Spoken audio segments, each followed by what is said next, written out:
the gravity that holds it all together without mortar is the purpose. And well, it's like the purpose and the shared values.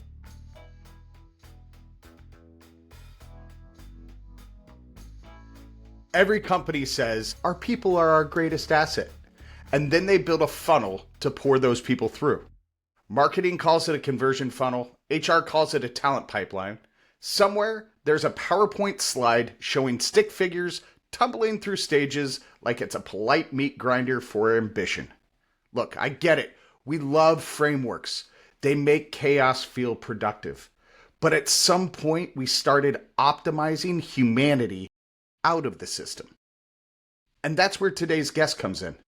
Ian Wilson, founding partner at Build Create Studios, wrote this brilliant self-roasting post about something he calls the culture funnel. It's like Maslow's hierarchy of needs meets brand strategy meets therapy for marketing departments. He built this whole pyramid thing to explain how culture flows from purpose to values to behavior, and then he flipped it upside down because, of course, the funnel. But here's where it gets good. He started to hate his own metaphor because funnel felt too slick, too optimized, too much like we're pouring people through capitalism's slip and slide of self-improvement. Now he's rethinking it as the culture keystone because something structural, load-bearing, and held together by gravity instead of jargon. And honestly, that's the kind of thing leadership needs right now. Less funnels, more foundations. Because maybe the reason our culture keeps cracking isn't the people we hire, but it's the metaphors we build on.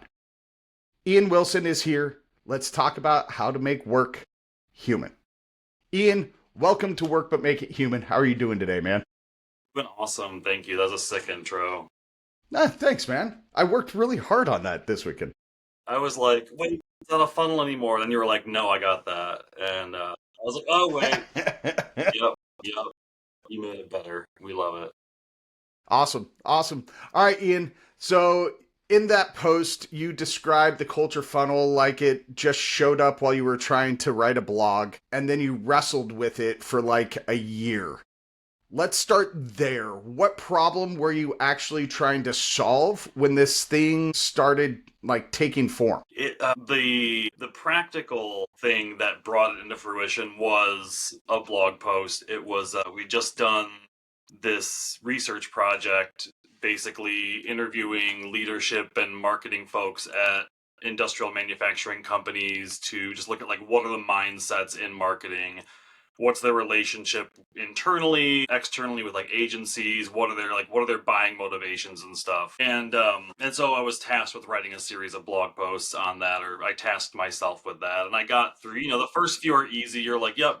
And then you get into something where I was okay. Now I want to get into the culture side of this, and less just into the mindsets that we had researched, and then just kept going and going and going and going because like therapy and psychology are subjects I focus on a lot in my own life. And and when you work for companies, you work for small companies, big companies, you quickly realize that there's just a lot of toxicity that can seep in from various places, and it's always like, how do we like diagnose, quantify, and improve that? How do we understand it? How can we make it simpler to understand?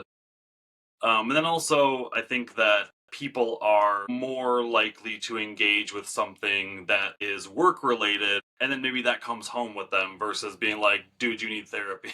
Like, yeah, everyone's heard that, I think, at some point, but that's a whole process. And I think that when you can start with an easier entry point where everybody wants to make their job better and we spend all of our time there, so many of the biggest relationships in our lives live in that space with our colleagues, our bosses, our clients. Like, those are the relationships we wind up spending the most time on.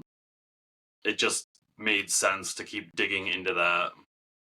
I love it. So a lot, I don't want to say most because I don't like speaking in absolutes, but a lot of leaders say that culture starts at the top. Your framework kind of flips that literally upside down.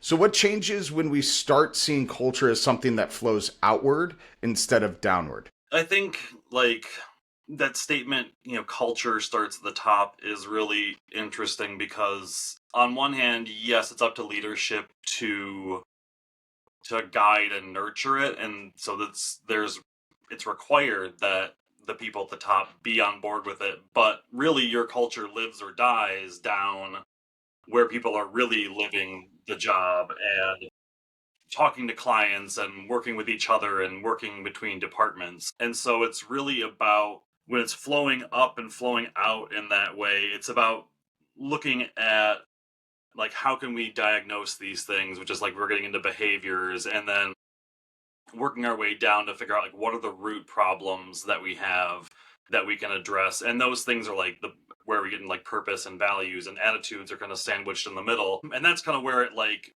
originated with a blog post about branding and really like the value of culture and how culture is sort of like how to think about the ROI of culture and like where you're saving time and money, and yeah, by having a stronger culture that brings people together instead of pitting them against each other or pitting you against the clients when it's like, oh, this client da da da da, hitting microphones over here from out of the way. And yeah, so it's really like leadership's there to steward and shepherd and reinforce those things. But at the end of the day, if they're not sinking in, you need to go all the way down to the front lines to really make sure that things are, practical for sure, right? Because getting like you can talk about this stuff all day, but actually implementing it is a whole different beast that involves everyone rowing together,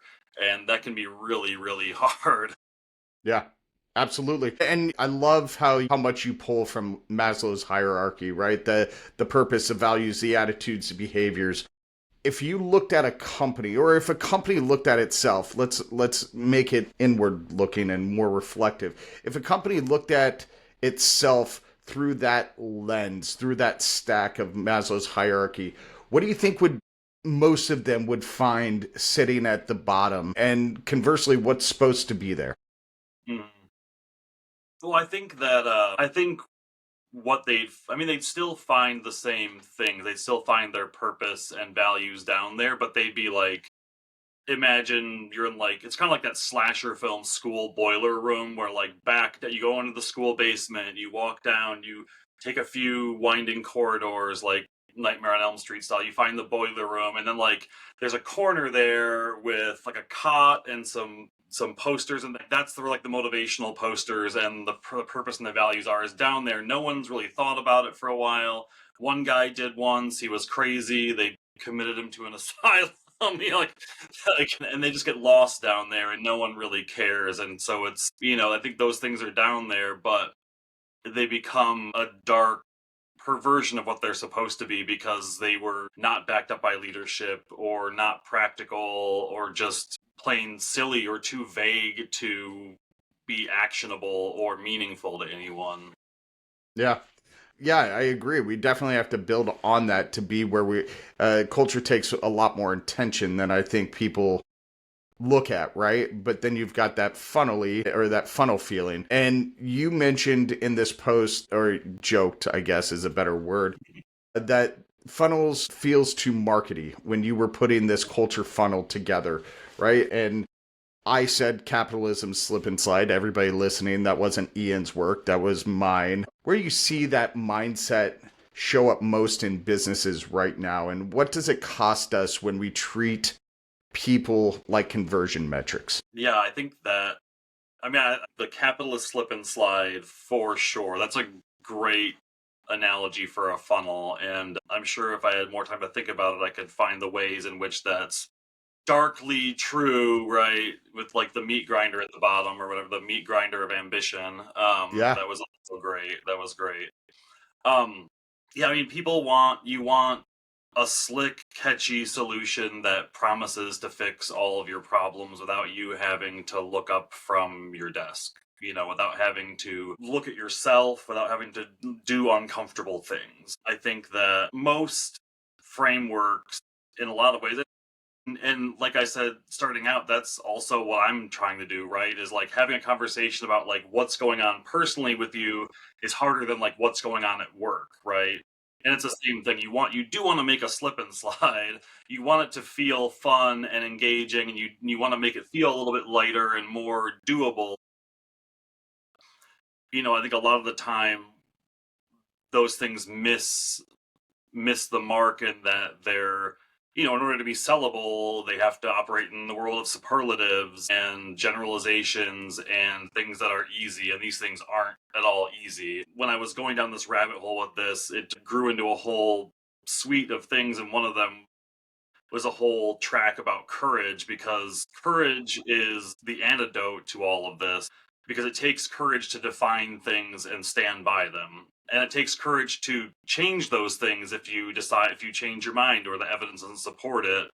It takes courage to have real conversations about what's not working and what it will take to make it work. It takes an extreme amount of courage to make changes to how a business runs to improve these things. And and we don't want to deal with that. Like, it's all kept in a state of fear because we want to get our paycheck. We want things to be easy. We don't want to put that extra energy into doing it. So it just takes an enormous amount of courage to walk through these steps, especially when you're established and you have like just layers of stratification that have been there for maybe decades of just the way things are done, the way people act, the way they relate to one another. So to get down to like with purpose, like if you're starting out from scratch, it's a lot easier to get to start with a solid purpose. Like when we started our agency, there was this, and I can't remember the source for this now, but I think it's something that people are somewhat familiar with, where it's like what leads to like employee satisfaction, what's going to get you the best like result and environment. That's like having a sense of autonomy, mastery, and the third one, autonomy, mastery, investment, or something. But basically giving people the ability to solve problems their own way, giving people the opportunities to learn and develop their career, and giving them a tangible tie-in to the end result, whether that's profit sharing or some other kind of incentive. But having things properly incentivized is something that we always think about a lot, of like, especially when working with, when in a world where everything's trying to be faster and easier and brainless, for lack of a better word. I think you get the idea. I do. 100%, man. One of the things I love about that post and your writing style in general and your thought process in general is how you tie brand and culture together, right? And that's why you and I connected back last winter, whatever it was. Spring for me, winter for the rest of the country. Always thank you. Yeah, exactly. In this post, though, you talked about the funnel moving from internal to external, from belief to behavior to brand. And what's a moment to you that flow breaks within an organization? Slack, email, water cooler Okay. conversation. Just like it's like you're working, and then there's like above you, there's kind of I kind of envision it as this like smog cloud above you that you like then stand up into, and you're like, okay, and then it's just this fog in the atmosphere of attitude, which spawns into behavior. So like the attitudes like, oh, such and such client is a pain in the ass, and it's like all the things that you can complain about and bitch about, which are not invalid at all, but rather than being like, how can we solve this? Is this an institutional problem? Is this something with like this employee or whatever just needs like stop taking things so personally? And then that bubbles up into the behaviors and it becomes external. And that's kind of in the pyramid, that's the tip of the pyramid, and in the keystone it's a different arrangement. But that's where those things go from being internal attitudes that everyone starts kind of assimilating. I think when you start working somewhere new, I feel like that one of the first like phases you go through is learning like, who do we hate and who do we like. and you just are assimilated into the prevailing attitudes of the environment you're in, without questioning them, especially again when you're new. You're just like, all right, this is the way we do this. We bond around these things, right? We bond around those shared experiences and shared, we kind of create our little tribes here about who we like and who we dislike, and those things just kind of, it's easy for them to get set as fixed attitudes, and then that changes how we communicate via our email, how we communicate in Slack, whether that's client facing or not client facing, how we talk about them in meetings. And so you wind up in those situations where it's like, maybe this client is culturally not a good fit for us, or maybe we need to just, rather than bitching about it, like have a come to Jesus meeting with the client, or just something to reset that relationship. It's those like relationship reset moments that are so important. And Yeah. that just, and how people act is going to determine ultimately how your brand comes out and is perceived, because whether that's internally, the people that work there and how they feel about it, which is usually some degree of cynicism, because there's usually, a misalignment in the purpose and values and what our actual behaviors and attitudes are. And that will bubble up when the customer's like, well, this isn't really, you say this and this, but then you seem like you're kind of irritated by my existence. Like, where's this disconnect? Yeah. I get that. So, what did the concept of a keystone versus a funnel unlock for you, like mentally, as you were going through this shift? I think, like I said in the post, like the funnel, it was like, this is so, it's the capitalist slip slide. We're gonna keep slip and slide. We're gonna keep coming back to that. And the keystone for me, it was personal because of that project in like second grade. It was the science fair. It was like the night before, and we got the scroll saw out, and we're cutting all these pieces. And my dad's like, "Here's what you're gonna do, and we're gonna do this, and da da da da, and here's how it works." And it was like, "Oh, this is actually really rad." I mean, there was no Amazon in 1992, so it was like, it wasn't like, let me just go quickly order this kit on Amazon. We had to like find some scrap wood around, get the saw out, cut it, fit it all together, and I had to like, it's kind of tricky to assemble a whole arch and then like put the thing in. But then once you do that, you're like, oh wow, this really works and fits together. And this is how it works. And it was really cool at that age to see like the connection between, like, right now, this concept and style of building that has been around for thousands of years, it's just true. It's true by the nature of our reality. That's how it works. And so, like, going from the funnel, which was like, this is everywhere, it's catchy, you all kind of get the idea, but to move to something that is like based on something true, that is true because of the world we live in and the laws of physics, just felt like a much more powerful shift to me. And of course, it's structural, it's foundational, it holds everything together. So it was like, this is a lot more of a healthy metaphor, and it's not as obvious, but it's also not completely alien, and it just felt like I was standing on more solid ground with that. I love it. I mean, I ultimately love that metaphor for culture. I think it's beautiful. I remember when I was building houses, the first time I made a fireplace and I put the keystone in, the amazing ability that Keystone has to hold up. I was making a fireplace out of river rock, right? And even with river rock that are so imperfect, they're not cut pieces of block, they're not brick. That it's imperfect shapes, but you find the right stone and it holds it all together, right? So if you take that metaphor and you map it into leadership, what's the gravity that keeps a team together without mortar? That is a great way to phrase that question. Really, the gravity that holds it all together without mortar is the purpose. And, well, it's like the purpose and the shared values, but I think I think you can still really start with purpose, because, like, if you think of the mortar as like pizza parties or what, you think of the mortar as like, this is the cheap fix that's going to erode over time and need to be resealed and cleaned and whatever.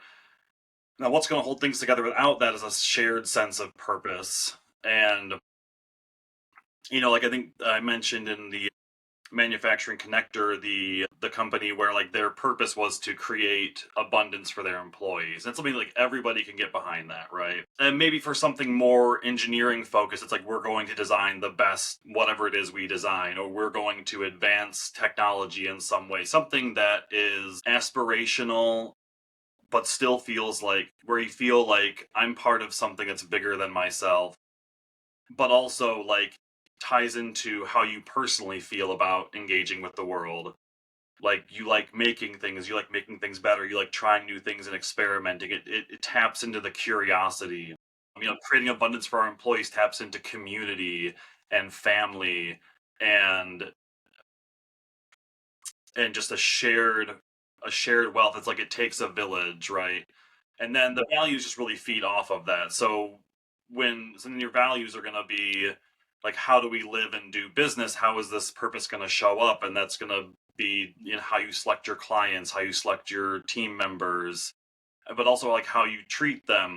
Like, like if you're focused on creating abundance, one of your values is going to be sharing that abundance and always finding a way to share that abundance. And if you're focused on designing something better, it's going to be about always looking for a new way to make it better, or maybe a new way to make it simpler. If you're focused on, okay, we want to make this the best, but but one of our other key values is making it simple so that you're not dealing with a bunch of failure points where it's easy to kind of get into there's like those two sides of innovation, right? There's a side of innovation that's like, let's make this as complex as possible just so we can do this. And there's a side that's like the reductive side, which is where things I think really get truly amazing, where it's like, how can we take this more complicated concept and make it into something that's, you know, more analog than digital, maybe, right? Where it's mechanical, it's not relying on the abstract as much. And those are the things that pull together. Like, I think when you all have that kind of ambition, or even if it's not ambition, because not everybody has the same kind of ambition, not everybody's in the same role where like that is being stoked, but you're still part of a team where you can see like, I'm doing this part, and it might not be the flashiest, it might not be like it, yeah, it doesn't feel like it's as technical or complex or something that like is as celebrated, but you still feel like you're a part of everything going on. And that's like, I think, an easy place for things to get disconnected, where you can have those components, but there could still be that disconnect between like, but I don't feel connected to the innovation, even though I am an essential part of it. I'm like making the parts, but you can still feel like, well, then there's like, you get the stratification of, well, we live down here and they live up there. And that's where those boundaries have to break down to really like make them flow upwards, instead of getting stopped and blocked and feeling like there's just not that cohesiveness. When people get together, it's cliques and tribes, and you need to have everybody really understanding and believing that every job is important and every job makes it all possible. So how can leaders tell if their culture is real, and to keep on the Keystone concept, load bearing, versus something that is just on a slide deck and really mortared together on a PowerPoint slide? And that's really, I think, kind of the purpose for why I created it the way I did, because like, you can talk about all these things, but you have to have some kind of rubric, some kind of diagnostic criteria to evaluate it. And so that's where the hierarchy comes into play, where the behaviors are the first warning, right? So like, you might have value a statement of purpose and mission statement or whatever, and have your values. You might have them on your posters on the wall and feel like, yeah, that's good, this is fine, the business is successful, right? Like, people get along well enough. But then when you get down into the behaviors of, well, how much like conflict resolution am I having to deal with? The size of the company, is HR need to get involved? Well, how are people happy in their work? What are people saying about each other and the clients and the company? Um, and that's where like a lot of the having like internal interviews and those kind of conversations, or just one-on-one meetings between folks in leadership and other tiers in the company is you kind of get a picture of what the average behavioral like profile looks like for someone, and that's where things are happening, right? Their behavior has been changed by their attitudes. And so like behave you can do behavior modification, but ultimately that's a shot. I mean, if you need to change someone's behavior, then that's fine. But if you're not changing the things that build up and led to that behavior, then you're just putting a cork on a soda and just gently shaking it every day, and it'll hold on there for a while, but eventually it's gonna explode.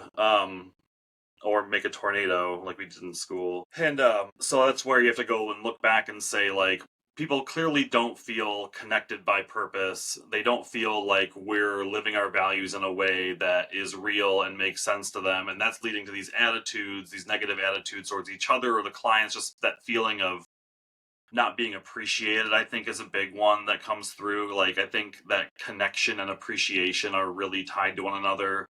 I mean, there's lots written about having like a gratitude practice and things like that, and that kind of thing is just really, it can sound so corny sometimes, and sometimes when people even act it out, it still seems really corny, but like that still can be really powerful, and just feeling appreciated. Like if someone is asking for something unreasonable and I'm irritated by it, but then they're like, but I really really appreciate you doing this. I know that it's like that. Just I'm like, okay, well, if you appreciate it, then if you appreciate how hard it is for me, then okay, yeah, I'll do it for you. I think a lot of Yeah. people operate that way, but some people are really good at expressing that appreciation in a way that makes you feel seen in the challenges it gives you. And so like I think the purpose and the values are part of how we show people that we see them, and that is going to lead into those attitudes just being a little bit different. You're still going to get irritated, you're still going to be annoyed by people, but the point is that like those don't bubble up into the kind of behaviors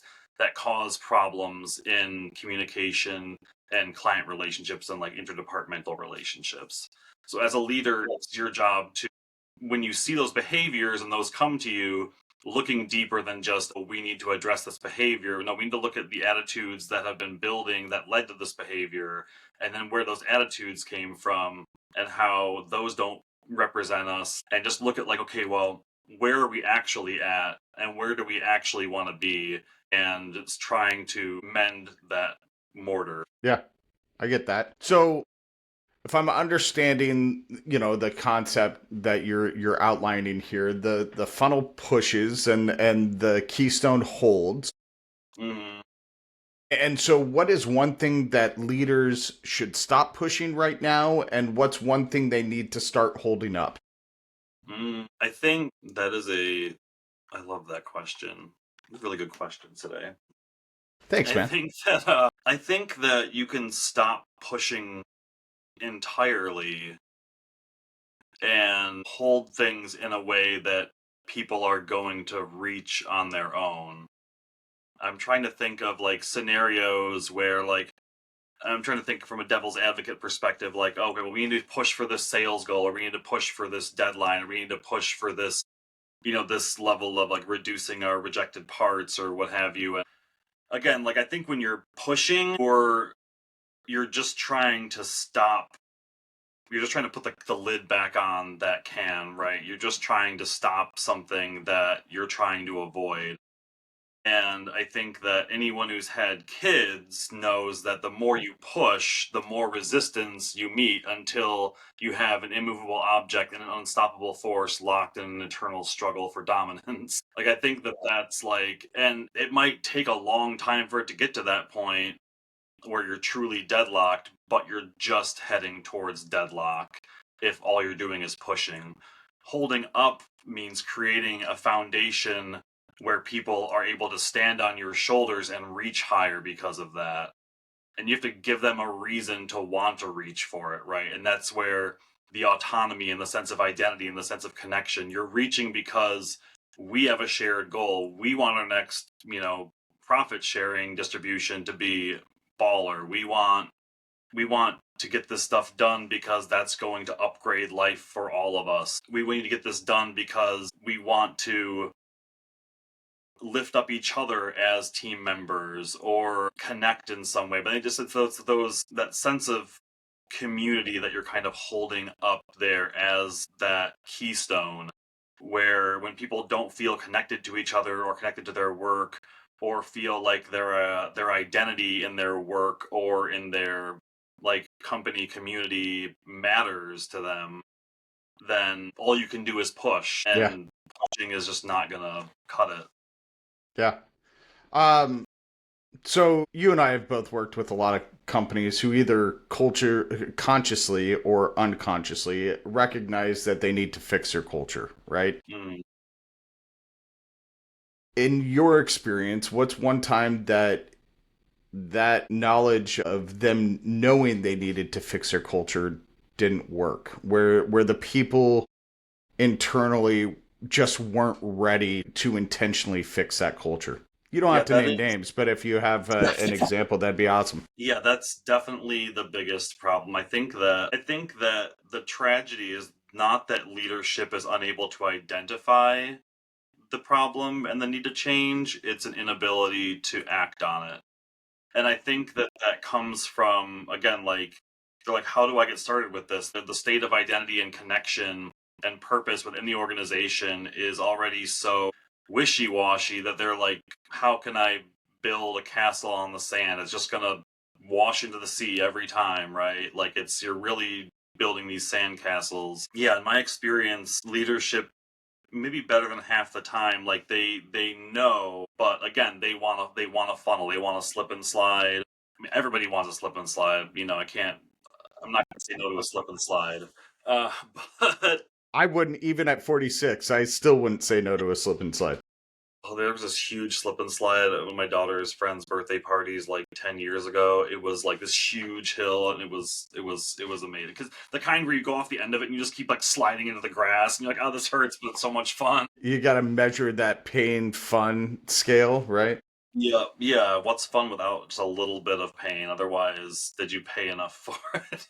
Right, right. So when no, I mean along those lines. So you and I both know culture is a mirror, right? It's a mirror that leaders can look at. And so when those moments happen where the people aren't ready, or the leadership team's not ready, or the top level leader itself, their self isn't ready, what's the next step for that good leader? How do they make steps without making it performative, I guess, is the Hmm. best way that I can ask that question. Yeah, well, I think that similar to the pushing versus holding question, it's either performative or it's not, right? I think that when you're actually trying to do something like move the needle on company culture, there's no there's no amount of talking that's going to change that in terms of you can't just have a few all hands meetings and be like, all right guys, we're changing the culture, get ready. Like, you got yetis for everyone. It's really, it takes the investment.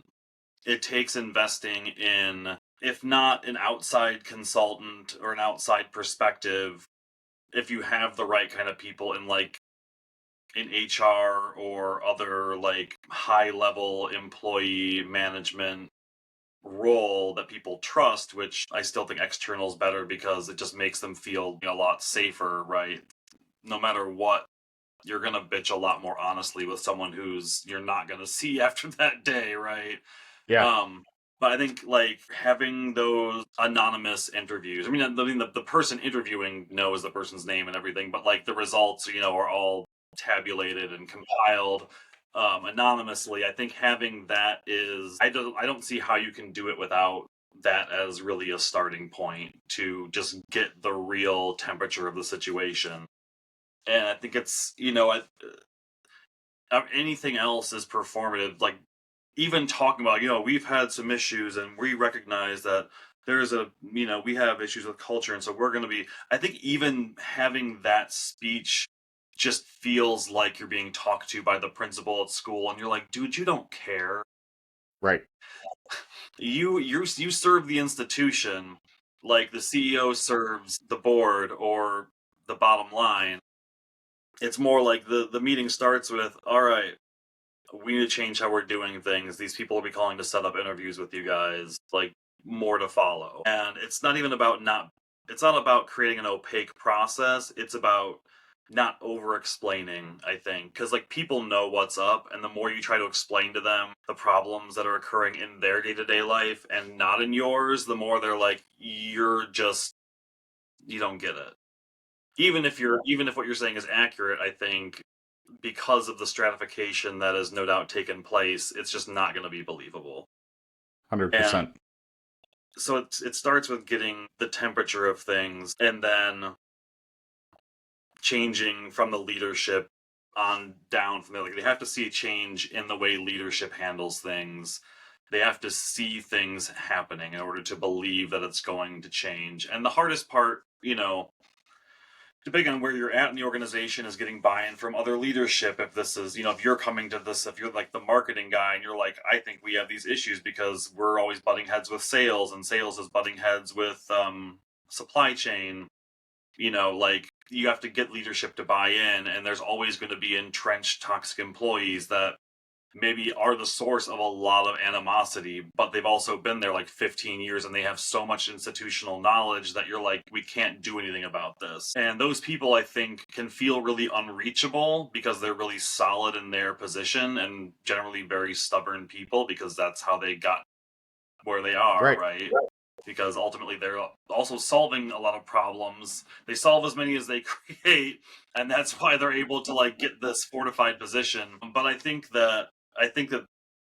sometimes people encounter those nodes of resistance and give up without really figuring out how to reach those people again, because you need someone from the outside to break the ice in the right way, and it has to be someone really good. I think that like there's just so many just trite ways of handling the situation that aren't going to reach those people at all because they've heard it before, they know it by heart, they are not interested, and you really have to know how to deal with them and make it about them in a way that's like, we need your advice. Like, how can you break through the shell? And they're used to probably not being appreciated, knowing that they're essential, but also not feeling that kind of appreciation. So you have to understand why the resistance is there in the first place before you can start melting through it. That's, yeah. So look, so if you're in a leadership position and you're trying to do this stuff, those are the hardest, I think, some of the hardest nuts to crack, and the places where things wind up feeling the most performative because you're handed a script or you read some blog posts and stuff, but you're not a behavioral specialist, and you have your own job to do. Like being a behavioral psychologist is not your day job, and you need someone with that kind of expertise to come in and like interview, identify those breakpoints, and create strategies for each of those that give you actions and things you can do that are going to push against the performative narrative, because I think that that's really the narrative that it's a default narrative when people kind of hear that this is happening. Yeah, absolutely. All right. What didn't I ask you that you wanted to share today? Let me see. I got so many things.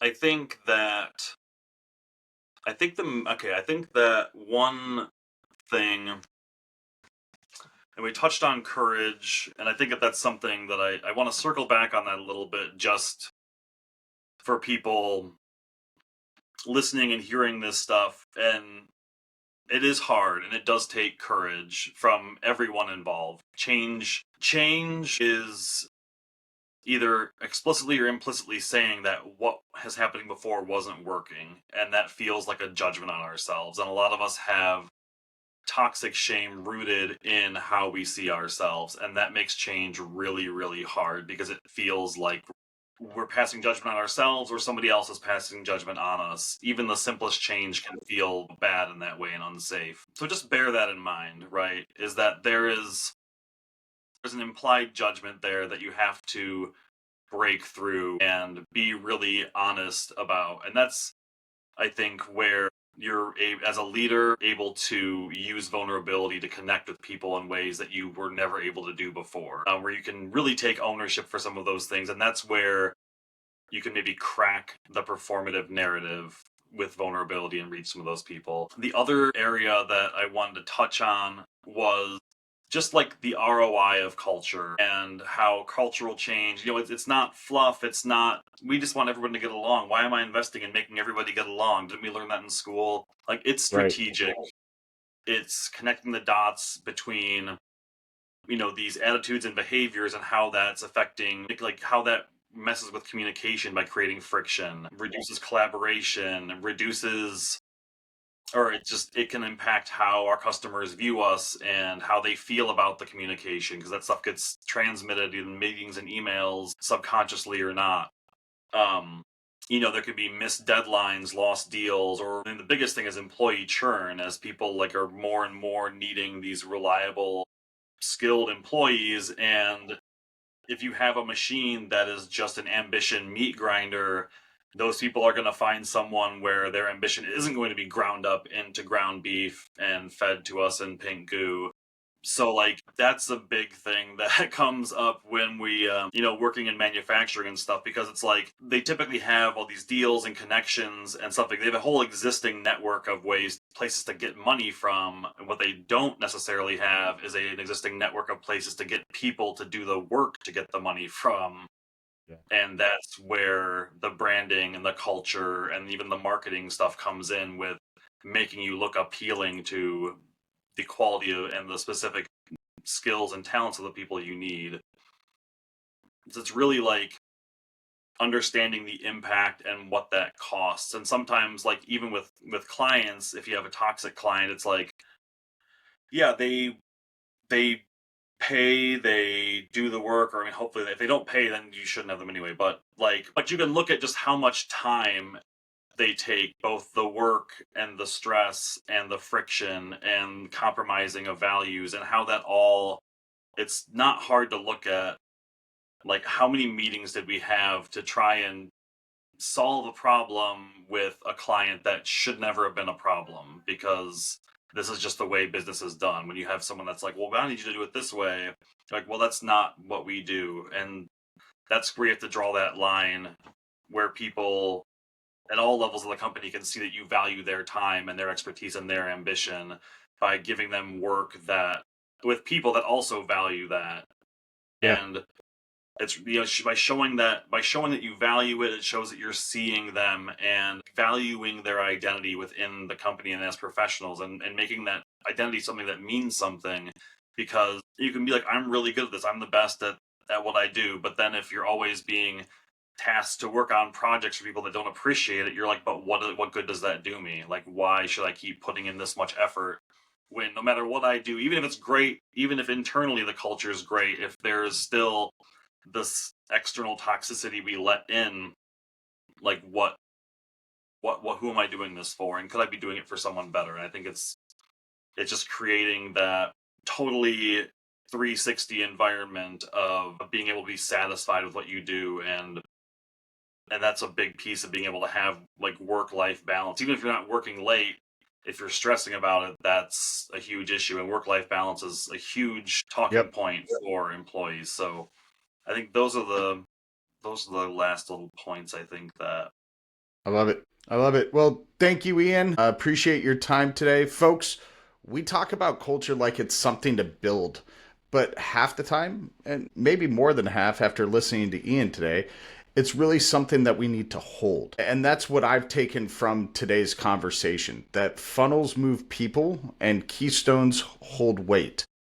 The truth is, work needs fewer funnels and better hands or better keystones, because people don't need to be optimized. They need to be seen, supported, and believed in. So if you lead a team, here's my challenge to you. Stop trying to pour people through your processes. Stand with them for a minute. See what's heavy. See what they're holding. Because that's where the human part lives. This has been Work, but Make It Human.